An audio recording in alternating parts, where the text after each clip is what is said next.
하나님의 평강과 은혜가 함께 하시길 주님의 이름으로 축복합니다. 이제 한마음으로 신앙 고백하시며 10월 31일 화요일 새벽 기도회를 하나님께 올려드리겠습니다. 나는 전능하신 아버지 하나님 천지의 창조주를 믿습니다. 나는 그의 유일하신 아들 우리 주 예수 그리스도를 믿습니다. 그는 성령으로 잉태되어 동정녀 마리아에게서 나시고 본디오 빌라도에게 고난을 받아 십자가에 못 박혀 죽으시고 장사된 지 사흘 만에 죽은 자 가운데서 다시 살아나셨으며 하늘에 오르시어 전능하신 아버지 하나님 우편에 앉아 계시다가 거기로부터 살아있는 자와 죽은 자를 심판하러 오십니다. 나는 성령을 믿으며 거룩한 공교회와 성도의 교제와 죄를 용서받는 것과 몸의 부활과 영생을 믿습니다. 아멘. 사랑과 은혜의 아버지 하나님, 오늘도 주님 말씀으로 또 기도로 하루를 시작하게 하시니 감사합니다. 오늘 주님 곁에서 주님 약속을 구하며 그 약속을 이루시는 하나님 바라보며 살아가길 원하오니 믿음 더하여 주시고 성령님 우리를 주장하여 주옵소서. 예수님의 이름으로 기도드립니다. 아멘. 하나님 말씀 보시겠습니다. 신약성경 누가복음 21장 10절에서 19절까지 말씀입니다. 누가복음 21장 10절에서 19절까지 말씀 제가 봉독합니다. 또 이르시되 민족이 민족을 나라가 나라를 대적하여 일어나겠고 곳곳에 큰 지진과 기근과 전염병이 있겠고 또 무서운 일과 하늘로부터 큰 징조들이 있으리라. 이 모든 일 전에 내 이름으로 말미암아 너희에게 손을 대어 박해하며 회당과 옥에 넘겨주며 임금들과 집권자들 앞에 끌려가려니와 이 일이 도리어 너희에게 증거가 되리라. 그러므로 너희는 변명할 것을 미리 궁리하지 않도록 명심하라. 내가 너희의 모든 대적이 능히 대항하거나 변박할 수 없는 구변과 지혜를 너희에게 주리라. 심지어 부모와 형제와 친척과 벗이 너희를 넘겨주어 너희 중에 몇을 죽이게 하겠고 또 너희가 내 이름으로 말미암아 모든 사람에게 미움을 받을 것이나 너희 머리털 하나도 상하지 아니하리라. 너희의 인내로 너희 영혼을 얻으리라. 아멘. 오늘 본문은 누가복음의 하이라이트에 해당되는 그런 마지막 부분으로서 예수님께서 예루살렘에 입성하신 후에 점점 더 십자가에 가까이 가시는 장면 중에 하나입니다. 예수님은 이 마지막 부분에서 보다 더 직접적이고 확실하게 자신의 십자가 본분을 사람들에게 밝히시며 자기를 믿는 사람들 역시 그 십자가의 길을 피할 수 없다 말씀하시는 겁니다. 이 부분을 좀 더 깊이 있게 알기 위해서 그 전에 내오는 내용을 좀 더 살펴보도록 하겠습니다. 예수님은 19장에서 예루살렘에 입성하셨습니다. 그때 예수님은 성전에서 난무하게 장사하며 성전을 더럽히는 사람들을 책망하셨죠. 그러면서 하신 말씀을 다 기억하실 겁니다. 기록된 바 내 집은 기도하는 집이 되리라. 예레미야 7장에 나오는 말씀이었는데요. 기록된 바 내 집은 기도하는 집이 되리라. 그렇게 그들을 향해 선포하십니다. 성전에 대한 본질을 일깨우시는 장면인 것입니다. 그리고 20장에서는 예수님이 종교 지도자들과 불가피하게 논쟁을 하시는데 성전에서 예수님이 복음을 가르치실 때 그 권위에 대한 도전을 이들이 했기 때문입니다. 이 부분도 성전에 대한 본질을 다루시는 장면으로 보입니다. 예수님이 성전 자체이시기 때문입니다. 사실 성전은 그 자체의 목적으로 존재하지 않고 예수님이라는 목적 때문에 존재하는 거죠.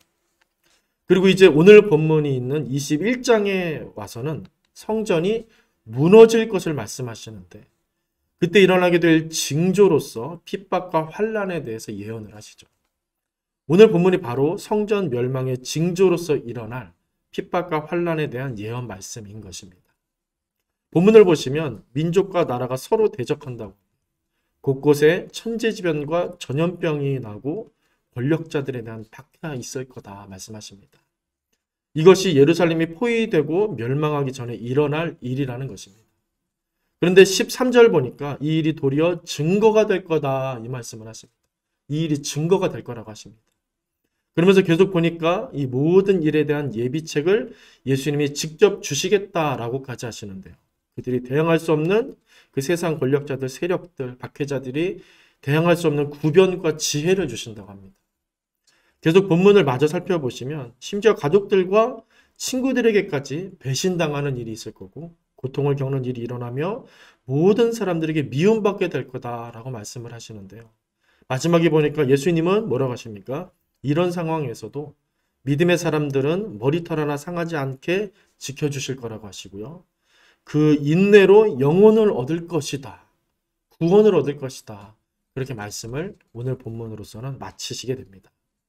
이게 다 무슨 말입니까? 예수님을 믿고 따르는 사람들에게는 필수적으로 박해와 핍박이 따른다는 것입니다. 예수님이 가신 그 길을 피할 수 없다는 것입니다. 그 박해와 핍박은 천재지변과 같은 자연현상이나 어떤 정치적인 충돌로 인해서 심해질 거라는 것입니다. 결국 표적이 되어서 믿는 자들은 표적이 되어서 고통을 겪게 되는데 이것이 바로 믿는 사람들의 필연적인 삶이라는 것입니다. 예수님은 이런 일들을 미리 알려주시는데 그 이유가 무엇이겠습니까? 미리 알고 피해라 이것이겠습니까? 오히려 그 반대가 되는 것입니다. 요리조리 피하지 말고 정면으로 맞서서 그 환난을 만나라, 당해라 하시는 것입니다. 왜냐하면 그 일이 뭐라고 했습니까? 그들의 믿음을 증명하는 증거, 너희가 내 사람이라는 것을 나타내는 증거가 된다. 이 때문이다 라고 말씀을 하시는 겁니다. 다만 예수님은 그 믿음의 사람들에게 지혜와 능력과 인내를 주셔서 그들과 함께 하셔서 이것을 잘 감당하게 하시며 그 일로 영혼을 얻게 되는 큰 상금을 얻게 되는 그런 약속을 주시는 것입니다. 저는 이 본문 내용을 묵상하는데 이 역시 같은 맥락에서 어떤 본질적인 얘기를 강조하시는 예수님의 심정이 맥락 속에서 오늘 본문 속에서 함께 느껴졌습니다. 예수님은 믿음에 대한 본질을 말씀하고 계셨던 것입니다. 믿음이라는 것은 세상에서 잘 살기 위해서 부족할 것 없이 잘 살기 위해서 갖는 것이 아니지 않습니까? 믿음은 하나님의 그 약속, 그리스도의 그 약속, 하나님께서 말씀하시고 이루신, 그리스도가 이루신 이 약속으로 들어가는 삶이 바로 믿음인 것입니다. 예수님은 누가복음에서 계속해서 예루살렘을 향해 나아가는 모습을 보여주십니다. 이 부분은 복음서를 보는 아주 핵심적인 요소가 되는데요. 예수님의 본질적 삶은 치유와 회복이 그 목적이 아니라 바로 십자가임을 나타내려는 것입니다. 그분의 본질적인 삶은 십자가인 것입니다. 그래서 자꾸 예수님이 예루살렘을 향하시는 그 모습을 계속해서 복음서 기자들, 특히 누가는 비춰주고 있는 것입니다. 십자가를 향해 가심을 누가를 비롯한 모든 복음서 기자들은 강조하면서 메시지를 기술하는 것입니다. 제자들은 자꾸 다른 얘기하고 다른 데 관심 갖고 그러는데 예수님은 끊임없이 어떻게 하십니까? 그들에게 점점 더 확실하게 십자가를 보여주시고 십자가를 말씀하십니다. 십자가의 삶을 예언하시고 십자가의 삶을 가르치시는 것입니다. 예수님은 부활하신 후 승천하시기 전에도 그 귀중한 시간에도 제자들에게 이 부분을 말씀하셨는데 그것이 그분의 궁극적인 삶의 목적이었고 복음을 위한 본질이었기 때문입니다. 십자가의 삶. 성전도 그렇습니다. 건물이 중요한 게 아니죠. 예수님은 그것이 무너진다고 해서 하나님 나라가 소멸된다고 보지 않으셨습니다. 오히려 당신의 뜻이 제대로 이루어지기 위해 성전을 그들이 목숨처럼 여겼던 이 성전, 이 건물을 무너지게 하신지도 모릅니다. 본질을 위해 형식을 부수시는 예수님의 모습을 우리는 오늘 본문 속에서 또 맥락 속에서 보게 되는 것입니다. 그렇다고 형식이 중요하지 않다. 형식은 아무것도 아니다라는 것을 말씀드리는 게 아님을 염두에 두시기 바랍니다. 이처럼 믿는 자들은 그 믿음의 능력으로 세상에서 살아야 하는 것이고 그 길이 십자가의 길이라 할지라도 환영하고 기뻐하며 예수님이 가신 그 길을 영광스럽게 여기며 가야 한다는 그 복음의 순수성과 본질성을 강조하시는 차원인 것입니다.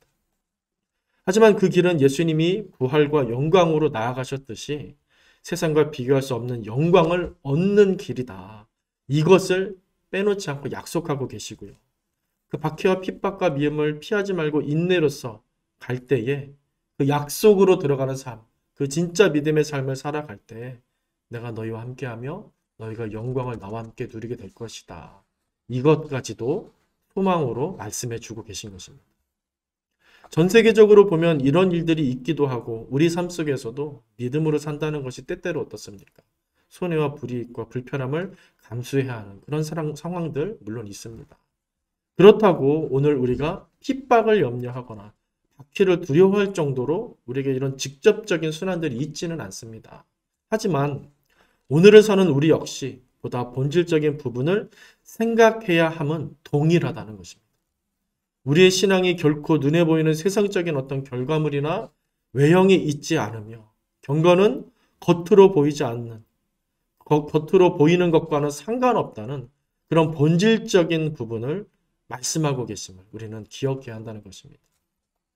믿음으로 산다는 것은 오늘도 내일도 세상적인 바람을 구할 때마다 응답을 받고 다 해결받고 그래서 항상 행복하고 즐겁고 좋은 일만 일어나는 그런 종류의 삶이 아닌 것임을 오늘 본문이 우리에게 일깨워 주고 있습니다. 그분의 복음은 십자가였습니다. 그분의 복음은 십자가였습니다. 예루살렘 성전은 기도하는 집이었지 결코 장사하거나 상업하는 곳이 아니었습니다. 그 본질을 오늘도 우리가 기억하며 우리의 신앙과 영성과 믿음을 되돌아봐야 할 줄로 믿습니다. 우리는 믿음으로 살지만 경제적인 어려움, 또 관계의 어려움, 기타 개인적인 여러 문제들로 인해 걱정하고 염려하며 불안 속에서 살 때가 참 많습니다. 그러면서 신앙과 완전히 분리된 사고 체계를 가지고 살기도 하고요. 많은 경우는 하나님에 대한 의구심과 원망과 불만을 가지고 살 때도 많은 것 같습니다. 우리는 어쩌면 이렇게 매일매일 매 순간 혹시 본질을 놓치고 살고 있지는 않은가 생각해 보게 됩니다. 분명 그 거룩하다고 하는 예루살렘 성전도 무너졌고 예수님의 제자들도 모두 핍박을 당했습니다. 그 후로 믿는 많은 그리스도인들이 갖가지 고난과 고통을 받기도 했습니다. 하지만 오늘 분명히 예수님께서 말씀하시는 것은 이 일들이 도리어 어떻게 된다고 합니까? 믿는 자들에게 증거가 된다고 하셨습니다. 믿는 자들에게 도리어 증거가 된다. 그 인내로 영혼을 얻는다. 구원을 얻는다 하셨습니다. 우리가 오늘 다시 한번 그 복음의 본질, 그 믿음의 본질, 신앙의 본질을 생각하며 이 본질을 회복하며 살아갈 때에 하나님의 놀라우신 역사와 세상을 이길 만한, 넘어설 만한 능력을 얻게 될 줄로 믿습니다. 그분을 믿는다면 그 하나님의 역사에 소망과 기쁨을 두고 세상적인 것에 대해 연연해하지 않는 의연한 삶을 살 수 있는 것입니다. 저와 우리 보나님께 모든 성도님들 요즘 전쟁으로 더 혼란스럽고 걱정되는 시대로 우리가 살고 있는데 그래도 소망이 있는 것은 무엇입니까? 우리 하나님이 여전하시다는 사실 때문인 줄로 믿습니다. 그분은 영원하시고 전능하시고 선하셔서 우리를 지키시며 결코 당신의 샬롬을 능력을 빼앗기지 않는 분이신 것입니다. 그래서 다시 우리에게 본질적인 신앙의 삶, 기도의 삶을 요구하고 계신 것이 아닌가 생각하게 됩니다. 지금이야말로 그래서 우리가 하루하루 성실히 선하게 살며 나만을 위하지 않고 다른 사람, 다른 나라를 생각하며 간절히 기도해야 될 때가 아닌가 싶습니다. 그렇게 오늘도 내일도 본질을 회복해 나가며 그 본질을 놓치지 않고 주 앞에서 살아가는 그런 믿음의 삶이 되시길 바랍니다. 그러할 때 하나님의 놀라운 은혜와 역사를 우리 성도님들 경험하게 될 줄로 믿습니다. 그 기대와 소망으로 오늘 더욱 믿음으로써 그 삶을 우리 성도님들 살아내시기를 주님의 이름으로 간절히 축원드립니다. 기도하겠습니다. 전능하신 아버지 하나님, 오늘도 주님 앞에 엎드려 말씀을 의지해서 기도하며 예배자로 살기를 결단하며 믿음으로 살기를 결단하며 주님 의지케 하시니 감사드립니다. 연약한 우리를 오늘 다시 한번 돌봐주시고 새롭게 하시고 긍휼과 은혜와 자비를 베풀어 주셔서 성령의 충만함을 입게 하여 주시옵소서. 세상보다 더 크신 하나님을 바라보며 여전하신 하나님을 바라보며 기도의 끈을 놓지 않는 우리의 인생이 되게 하여 주시옵소서. 예수님의 이름으로 기도드립니다. 아멘. 하늘에 계신 우리 아버지의 이름을 거룩하게 하시며 아버지의 나라가 오게 하시며 아버지의 뜻이 하늘에서와 같이 땅에서도 이루어지게 하소서. 오늘 우리에게 일용할 양식을 주시고 우리가 우리에게 잘못한 사람을 용서하여 준 것 같이 우리 죄를 용서하여 주시고 우리를 시험에 빠지지 않게 하시고 악에서 구하소서. 나라와 권능과 영광이 영원히 아버지의 것입니다. 아멘.